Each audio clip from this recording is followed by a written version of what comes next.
நான் மானிடனை மணக்க மாட்டேன், அந்த மாதவனைத்தான் மணப்பேன்னா. என்னம்மா ஆச்சுன்னு உனக்கு அப்படின்னு கேட்டா அவ அம்மா. அந்த பெண் சொல்றா, நான் அப்படியே ஜன்னல் வழியா ஒரு காட்சி பார்த்தேன். என்ன காட்சின்னா, கிருஷ்ணன் மாடு மேய்ச்சிட்டு திரும்பி வரான், தலையில மயிலிறகு, சுத்தி எல்லாரும் மயிலிறகு குடைபிடிக்கிறா.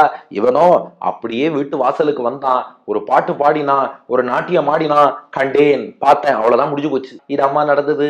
இதுக்கப்புறம் அன்றிப்பின் கண்ணனை தவிர இதுக்கப்புறம் மற்றொருவருக்கு என்னை பேசலொட்டேன். இன்னொருத்தனுக்குன்னு பேசினா கூட நான் அதை ஏற்க மாட்டேன், முடிந்தே போய் விடுவேன், அழிந்தே போய் விடுவேன். ஏன்னா கண்ணன் தான் எல்லாம், அவன்கிட்ட நான் மனசை பறி கொடுத்துட்டேன். அதனால இன்னொருத்தருக்குன்னு பேசினா, ஆண்டாள் எப்படி வாழகில்லேன் கண்டாயின்னு சொன்னாலோ, இது அடியன் சொல்லல, மாமுனிகள் அப்படியே வியாக்கியானத்துல காட்டியிருக்கார்.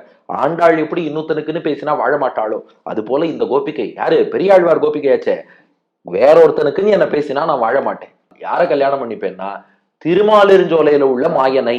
வெயிட், அவ அம்மாவே குழம்பிட்டாளாம்.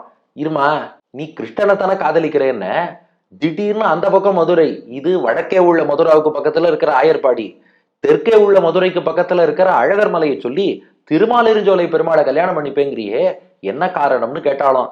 இதுக்கு மாமுனிகள் அற்புதமா வியாக்கியானம் பண்ணி காட்டுறார்.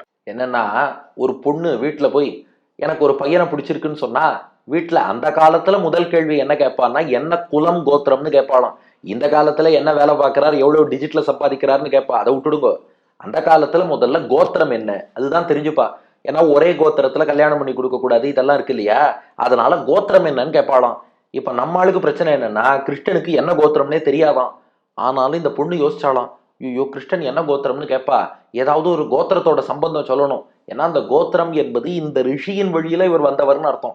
பாரத்வாஜ கோத்திரம்னா பரத்வாஜ ரிஷியின் வழியில் வந்தவர், வாசிஷ்ட கோத்திரம்னா வசிஷ்டருடைய வழியில் வந்தவர், கௌஷிக கோத்திரம்னா விஸ்வாமித்திரர் வழியில் வந்தவர். அது போல ஒரு ரிஷி சம்பந்தம் ஏதாவது சொல்லணும். இவருக்கு கோத்திர சம்பந்தம்னா, இவன் ஏதோ மாடு மேய்ச்சுன்னு இருக்கான், கோத்திர சம்பந்தம்னு கேட்டா என்ன சொல்றது யோசிச்சாலும். சம்ஸ்கிருதத்துல கோத்திரம்னா பரம்பரை, லீனியேஜ்னு ஒரு அர்த்தம், கோத்திரம்னா மலைன்னு ஒரு அர்த்தம். அதனால இவ பார்த்தாலும் கோத்திர சம்பந்தம்னு கேட்பா. இவனுக்கு லீனியேஜ் கோத்திரம் தெரியாது, ஆனா மலைக்கும் கோத்திரம் பேரு உண்டோ இல்லையோ, அழகர் மலை கோத்திரம் அப்படின்றாலும். கோத்திரம்னா மலைன்னு அர்த்தம் இருக்கு இல்லையா, அதனால அழகர் மலை அதுதான் இவனுக்கு கோத்திரம். அதனாலதான் திருமாலிருஞ்சோலைன்னு சொன்னா. கிருஷ்ணன் என்ன கோத்திரம்னு கேட்கிறேளா, அழகர் மலை கோத்திரம், அந்த மலைதான் அவனுடைய கோத்திரம், அவனுக்கு கல்யாணம் பண்ணி வை.